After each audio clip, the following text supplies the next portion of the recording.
Oh, we're going to do things a little bit differently this week. It's Sunday, so it's not even Monday today. And it's Sunday because the next 5 weeks of work are going to be really tough. So I have to keep those a strict 10 till 5.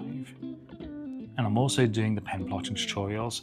But I also want to maintain the Riso machine. And I have a schedule for kind of cleaning it once a week and then doing more maintenance once a month. And then deep maintenance, opening up the guts of the machine like once every 6 months to make sure it keeps running. So I'm in today because it's slightly more chilled on a Sunday. I'm feeling more relaxed. I don't have work imminently starting. So it's nice to be in this space and not feel the pressures of all that. What I'm going to do is I'm going to go across to the other studio in a moment to print out these that we talked about the other week. I want A4 size so I can get each colour with each colour. I'll show you what I mean by all of that. I thought I'd show you this. This came the other day. Let me just open it up. So this came from Laura Kampf, who has made a, this is from Mafia Bags or something. I'll show you this. Oh, let me in. The bag comes in a bag. But this here is the ESTR, which is the Emotional Support Tool Roll. It's basically a bag. Well, it's a tool roll. It's got this nice locking mechanism here. And then we open it up.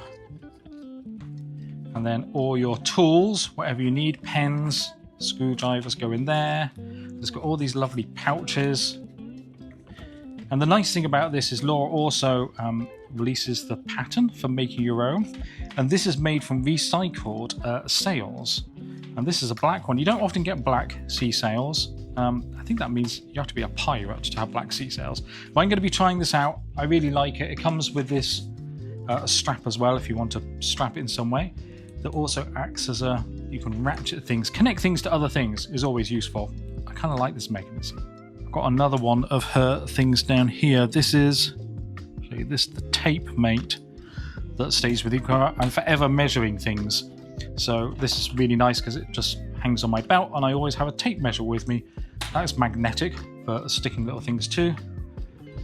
So that there is the tape mate. Anyway, Laura makes really good stuff. So I'm going to start filling that with the tools that I need every day. I like the way it's called the Emotional Support Tool Roll, because if you have this, you know that you've got everything that you need to get through the day. And it's a little pouch like that. I like it. Anyway, so that arrived. Thought I'd show you that. Let's get to the other studio and do some colourful stuff. So the other reason why I'm in town is because I need to print out all my accounts to give to the accountant, and there's a lot of it. So that's happening on the laser printer back at the studio because I'm shutting down my company. It made sense when I was a full-time professional artist, because when I bought equipment, pens, inks, pen plotters, printers, things like that, as long as I put a video about it out, I could write offers and expense. But now that I'm working full-time, that's making less sense. It's actually costing me more to keep the company open. So yeah, it's kind of end of an era because I've had that for 13 years or something like that. So it's a little bit of a shame. Anyway, that's a little bit of news about that. I'm nearly at the studio, so let's get on. So the whole point of this exercise is to try all these colours with each other ones. We've got yellow, fluoro pink, bright red, green, medium blue, and black. And I've got these designs for each colour combination. So I put these here for decorative purposes. I'm now going to move them over there a little bit so I can get the paper ready and start putting the designs through.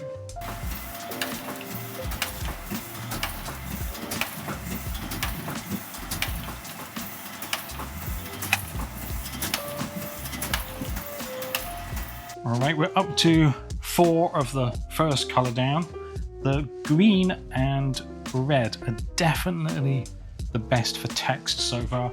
I'm doing the blue now. I'm a little bit worried about the blue because it has this sort of wrinkle crease in it here. I'm not sure if you can see that. And no matter what I do, whenever I send a design through, it always has this crease, which makes me think this drum might need cleaning. Alright, I've let them dry a little bit and I've put them into these 6 stacks now. So each stack has 2 yellow, 2 pink, 2 red, 2 green, 2 blue and 2 black in. So they have each the colours, and then I'm going to run through the second design in each of these. So at the moment we've got where it says and red and green. The second design has the other colour on the top, so it'll be like pink and green, red and green. You get the idea. So let's do it all over again.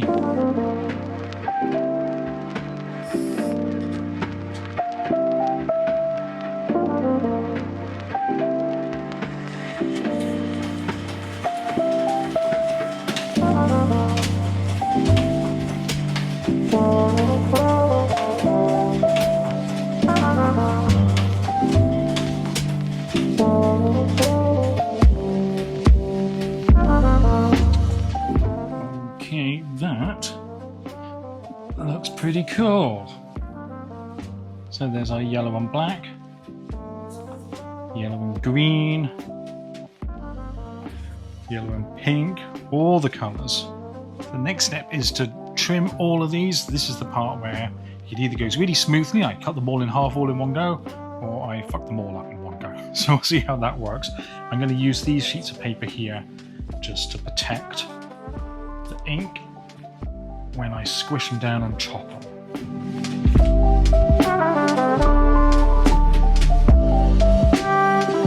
Okay, that's some square.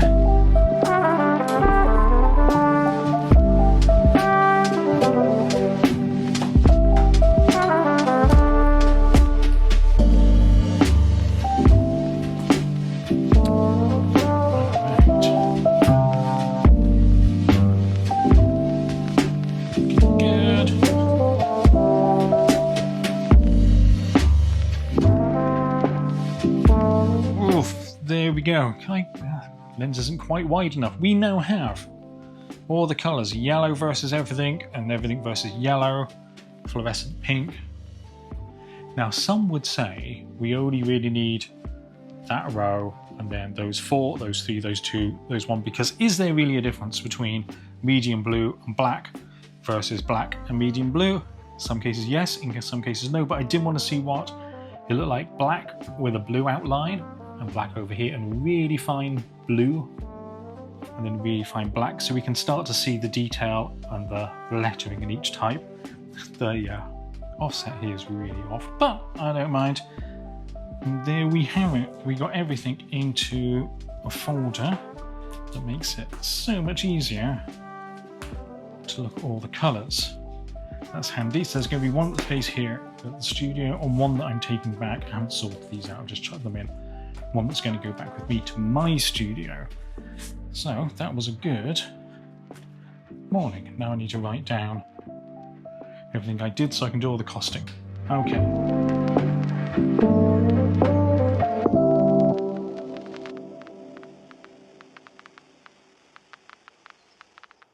It's been a hot minute since I had this up and running. Like I said, everything's been in kind of disarray. Slightly is still over there. But I've got a birthday card to stamp, so we're going to use this alphabet. And because I don't know which ones they fit yet, let's grab one of each of those. All right. Oh, and one more thing. I need to straighten this. I think with that.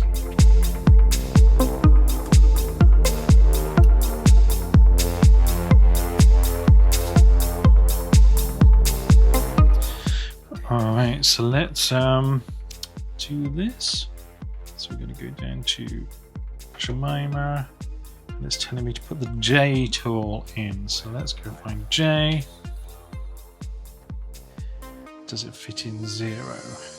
This is tricky to do one-handed. It's a little bit loose. Okay. I think, it's been a while since I've done this, I think this is where the ink goes. I should probably put more permanent marks down. Okay, right, let's see if this works.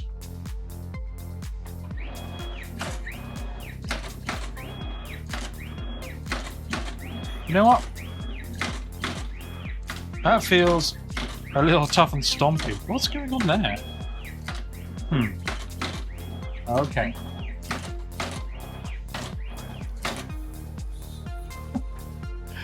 That's not right at all. Do this. That's a little bit better. Pop something on here to get focus. Stick you onto manual so you're not going to jump around all over the place. Alright, let's go again.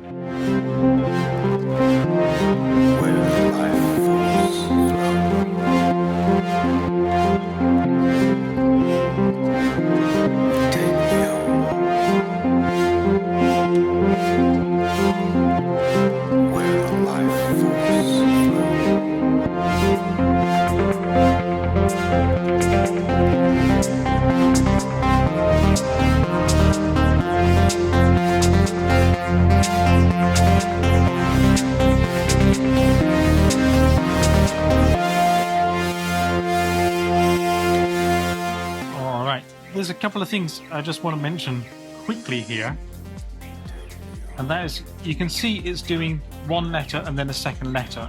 So instead of inking and then doing a letter, inking and doing a letter, that's to get variations in the tone. So not every letter is the same shape. Also, I'm going to whisk my hand here. Here is the word. All these letters are random, except for here it's spelling out Jemima. And what it does is it makes sure it doesn't refresh the letter just before there, and now we're gonna double ink this A here. Oh, it's hard to explain. Anyway, the idea is that the name is always appearing sort of around here. So when I cut it out into a card or a notebook, the actual name will be across there. And it makes sure that each of these letters are always inked fresh and double stamped to make them stand out, and the letters after and before are always second stamped or sometimes even third stamped to make sure the start and the end of the word are a bit more obvious. Anyway, we're nearly done.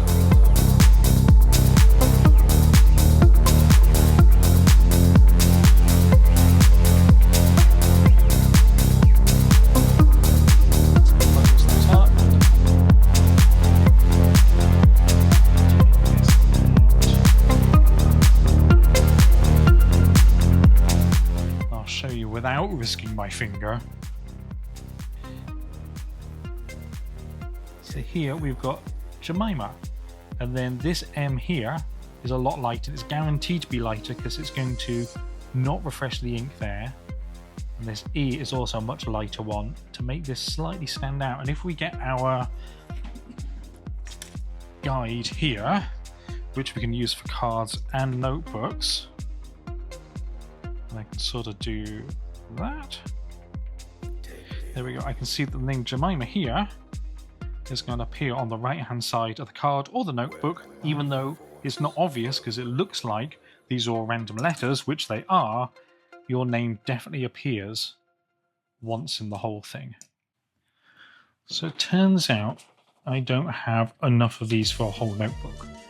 So what we're going to do is I'm going to let you into a little secret. So what I used to do was grab one of these sheets of paper things, and then I'll tear all the pages out, which is fine. But what happens is you end up with sort of the glue. I'm not sure if you can see that. There's kind of glue along the edge there, which I can kind of tolerate. But also, this costs in the local shop about $7.95. Let me just grab a couple of those. But over here, not this drawer. Okay, here, and I think we're going to use this one. The smaller one costs $7.95. This one costs $9.95. And of course, I can just cut it in half to make twice as many. And the other great thing is I can just trim the very, I'm sure you can see down there, top edge off to get rid of that glue. So if I just go there,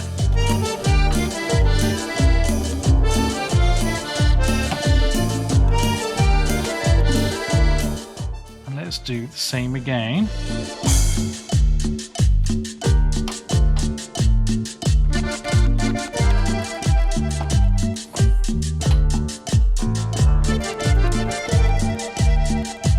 And there we go, for my £9.50 pad.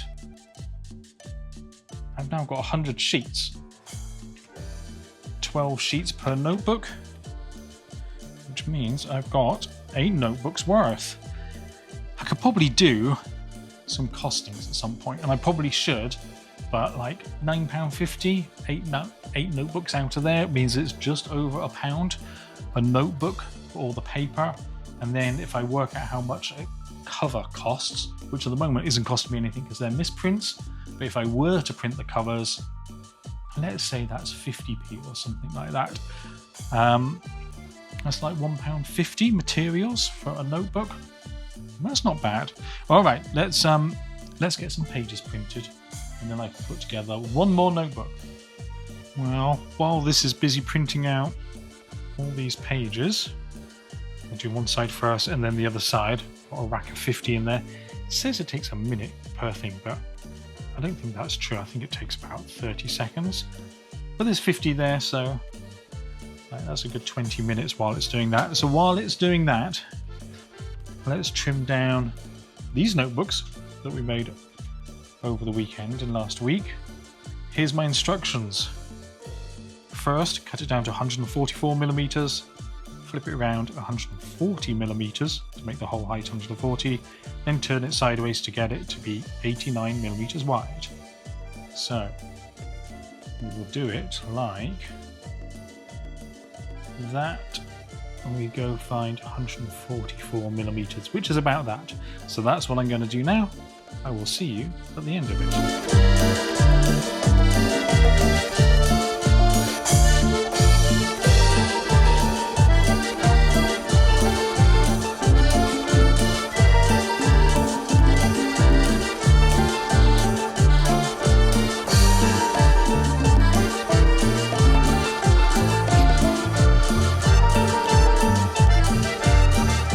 There we go, 8 new notebooks. They need to go back into the squash and crushing machine, but yeah, so they're all hand sewn again. So you can see the thread in there, that's got that colour. I kind of match the thread as much as I can to the sort of the design, because I think that's kind of cool. There we go. Anyway, they're going to go back into the box, where they're going to go back onto heavy weights. And then this lot are nearly finished, so I'll flip them over and do the other side. And then I'll finish making Jemima's card and notebook. But for the moment, that's probably enough. I'm going to put you on charge because I've nearly run out of power. And I'm going to get on with this, and I'll see you tomorrow.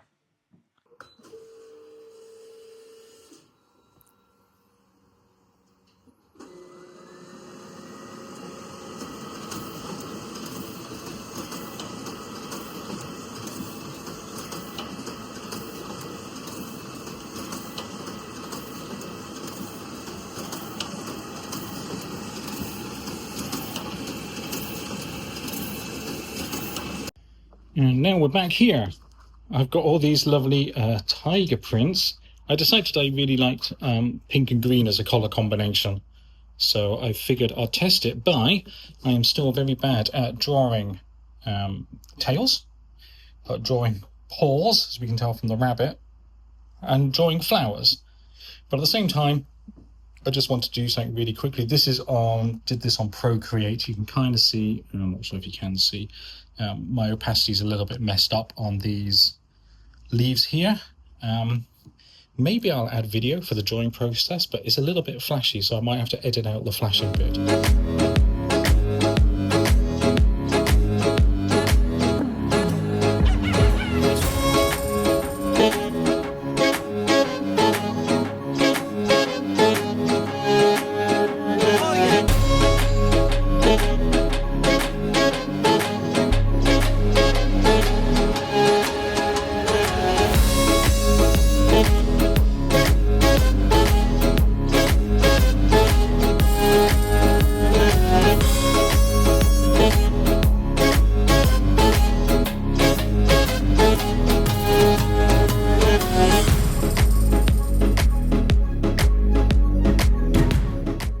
Anyway, I'm going to cut these up, and I wanted to do this because I'm sending a zine, and I wanted to send a Riso print with it.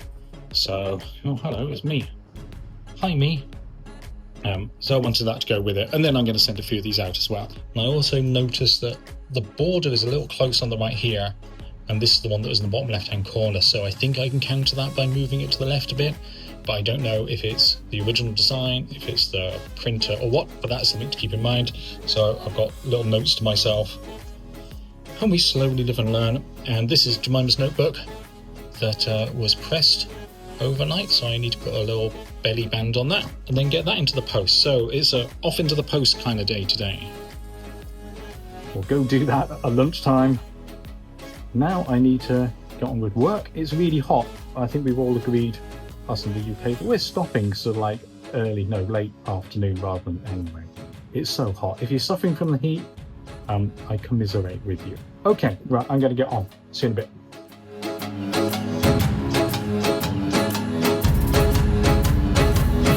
Hey, good morning. It's new book day today in this bag here. I really like new book day. One of the things about getting older is that your contemporaries and your friends start writing books and being in books. And I love getting books that my friends have written or that they're in. There's something special about it. Yeah, and this age is definitely where it kicks in when you're in your 50s. Your friends are doing all sorts of stuff. Anyway, it makes me worry slightly about getting influenced when you see a lot of stuff about too closely influenced. But here's a story. I may have told this before, and I can't find the source of this. It was a Radio 4 program here in the UK. So a long time ago, it was about Stock Aitken and Waterman, the music producers, and it was about one of them, Aitken, I think. And he was talking about making music and how he would be humming a tune or a melody and be going, oh, this would be really great in the song, but then realizing he couldn't use it. And he said that he always used tunes and melodies from old classical music. And then he played a whole bunch of musical hits. Oh, we're coming up to a weir, so I hope you can still hear me. Of tracks that he worked on with artists, and he'd play them side by side with the classical music that he'd either taken and slowed down, or speeded up, or chopped around a bit, or reversed, so that he can prove that he wasn't in any copyright situation. He hadn't stolen the music from somewhere, or in fact he had stolen it, but from music that was hundreds of years old and out of copyright. Because if he came up with a melody in his head and was whistling it, he was like, but I could have just heard that while out in the shops. That could be like the latest pop hit or something like that. I can't guarantee that something that just comes into my own mind isn't plagiarizing from somewhere else. I felt a little bit about that with books, that I'd have to kind of avoid influences that are too close to what I was doing, because I'd see them and be like, now I can't do that. So one example in here, I'll show you when we get in, is based on concrete poetry. And I know that because one of the pieces is called This is Concrete Poetry. And, but it's concrete poetry, but done with code on a screen, and it's tape. Anyway, you'll see. He's like, well, that's all right, because I can take these things and be influenced by them, and some of the things I was doing anyway.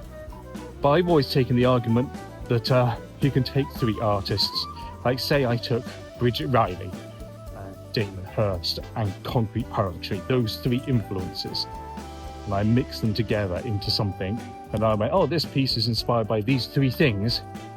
No one can really say, well, you're plagiarizing at that point, because you haven't plagiarized one person. You kind of remixed three people. You stated your influences.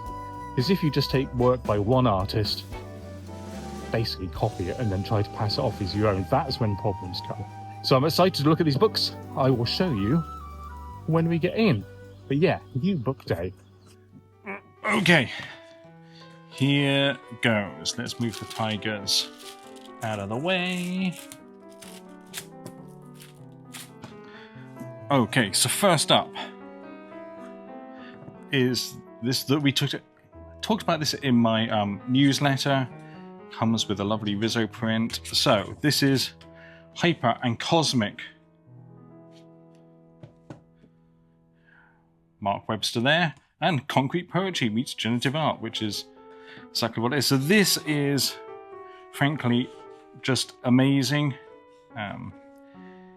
He's done some fantastic work on FX Hash and other places. It's text. It's like typewritten work, but then incorporating colors and shapes and randomness and generative art and fonts.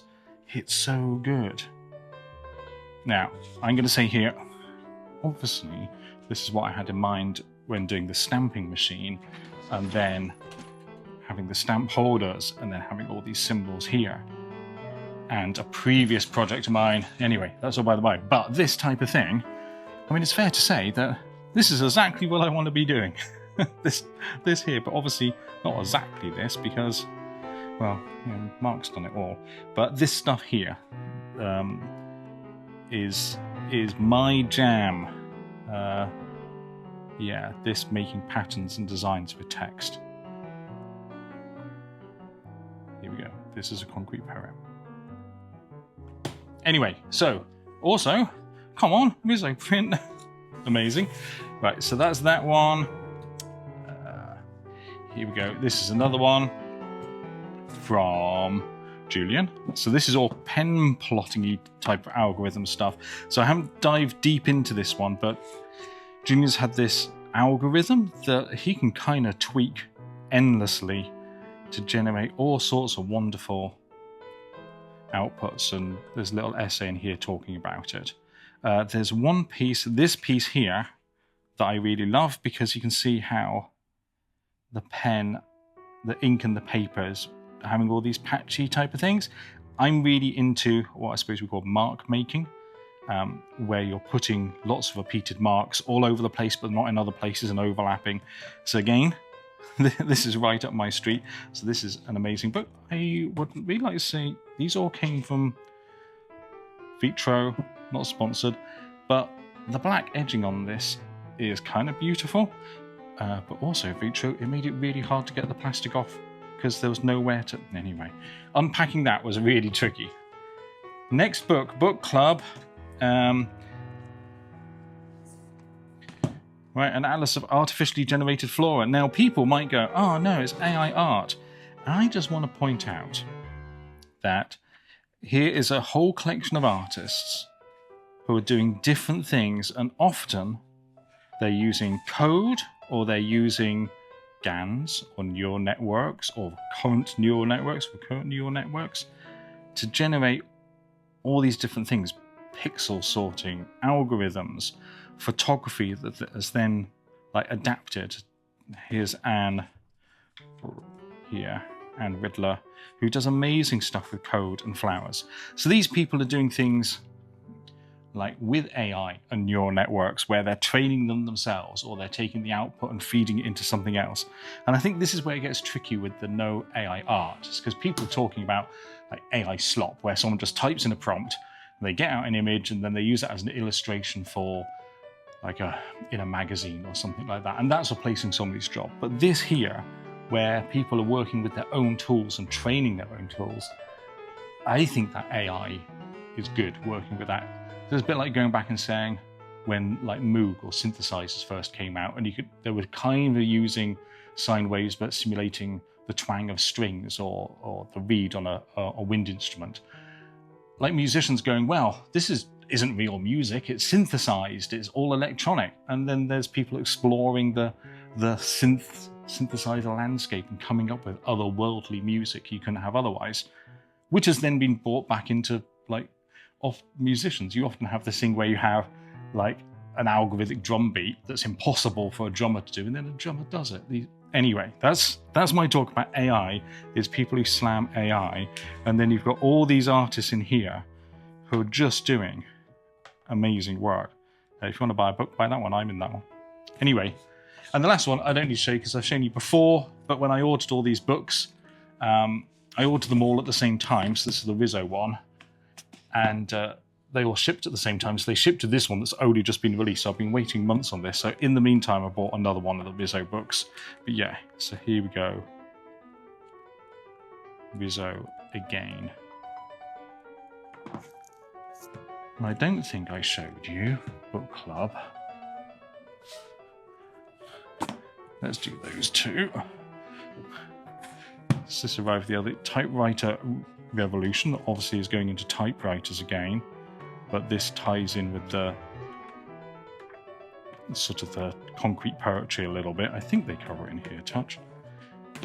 And then Disorder Swiss Grit Volume 2, again right up my street, which is like Swiss design, which is all about layout, but this is all about Chris's time being a designer. Is this, yeah, Chris, Ray Gun magazine and things like that. The process that he goes through of taking Swiss typography, that type of design, layout, ethos, and then manipulating it in very early computer days. So, like printing fonts out, cutting them up, scratching them, sticking sellotape on the ink, and then pulling off to sort of distress it, putting it on the scanner, scanning it back in, moving as you scan, and then bringing it back into the computer, and then putting typography around it. His book is really amazing. There is no Volume 1 yet. It's called Volume 2 because in theory there would be another volume about his earlier life, but he decided to jump just straight to this bit, which I can kind of respect. Yeah, so this is another great book, which is all about typography. So you can see the vibe here is like typography, typewriter, Riso printing, your own AI tools, penplotter, and Riso and concrete poetry. That's basically the melting pot of the stuff that I want to do. Does it mean that I'm spreading myself too thinly and I ought to focus on just one of these things, and I'm trying to be like a jack of all trades? Because I'm so excited about all these different things, like I'm jumping from penplotter to Riso machine, and should I just niche down and focus on one? I don't know, but I'm enjoying myself at the moment. So that's book club. Right, I'm going to get on because it's another long day. I keep saying that. We haven't done recording the tutorials this week because it's a mini heat wave. It's too hot. After complaining about it being too cold to record tutorials, this week is just too hot for me to stand up there and sweat in front of a camera. That's not pretty for a tutorial that's going to stay on the internet forever. So we're just chilling this week, or trying to. So the notebooks are looking pretty good. Which way up are those? So I've got some hexagon notebooks and then this one here. So it turned out kind of cool. So I've got to put the belly bands on those, but I'm going to see if I can set up the iPad here. I think the most important thing is not to have the iPad here when I try to attach the camera up there, just in case I fuck it up and then it drops the camera on there. That would be bad. And I might need to change the lens here. This is my meeting setup when I'm having little chats with work or other meetings. That does that. You don't need to know that. Anyway, let's get this camera set up. Okay, so let's talk about this tiger print a little bit. Here's my lovely tiger here, and how I did it all. It's in Procreate. This is just a 2-color thing, so it's quite simple. But on the layers here, I work with all my pinks all in one group. So whenever I'm drawing pink, I'm doing it here, and the tiger's a big blob. And then when I'm drawing green, which is a little bit more complicated, I've got more things going on, I'm doing it in this green group. We'll come back to that in a moment. And I'm using masks a lot, which allow me to knock out different colors and things like that. I'm not going to go into thing about masks, but if I'm here, for example, with this tiger, then I can only draw within the tiger. So if I want to put more stripes on the tiger, I can draw in the tiger, but it won't draw out of the tiger. And this is the bit that makes things really useful and easy. Anyway, so there we go. So once I finished drawing, and these are my knockouts here. So this is what it was looking like before. And then I'm drawing white up here to cut other stuff off. Is I'll take this pink group and I'll duplicate it, turn that off. And I'll take this green group and duplicate it and turn that one off. And then just flatten them down now. So I'm flattening, so it's all one thing, and flattening. And just so I can preview what it looks like, this is what's normal. So you can see here, my green is just drawn over the top. But if I change this mode to multiply, you can see that the green and the pink is blending. So that's kind of what's happening on Riso. So I can do that to get a nice view of what's going to happen. And then once I'm happy with that, I can go down to the pink and I just desaturate it like that. I'm going to go to the green magically desaturate it like that. And then I've got my grey version. So that's my green channel. And that's my pink channel, which looks really weird. Then together that, and then I send those off to Photoshop where I arrange them. But those are my two screens, kind of, that are screen printing, that go off to the Riso printer, and then you end up with, I should have had one here, shouldn't I? Hold on. That tiger becomes that, which is kind of cool. And that is how I did this drawing on Procreate on the iPad. It gets more complicated when you have 3 colours, but it's not that harder. And like I said, you build up the colours and then you're using white to knock out the colours. I just thought I'd share that with you. I am going to get on with work now, because that's my life now. Right then, okay, let's go on. Okay, there we go. I've just finished a meeting, so I'm on the meeting cam. Figured I'll do this now. So this morning I put together a cut of the weeknotes videos that you've just seen, and it's already running pretty long, which I quite like. I quite like the idea of a longer video with actually less stuff in it, just being more chill. So that's why we've got a longer one this week, but I figured we probably don't need to stick a Friday onto the end of that, and it'll mean that I can just concentrate on lots of other stuff tomorrow. So I'm going to call it the end for the week notes for this week, which means this is the part where I say I love you, I hope you all have a lovely weekend, and that's it. Yeah, it's been fun. Alright, I'll see you in the comments, I will see you online, I'll see you in my newsletter, subscribe, link down below. I will see you in the post. All of those things. Okay, love you. Have a great time. Bye.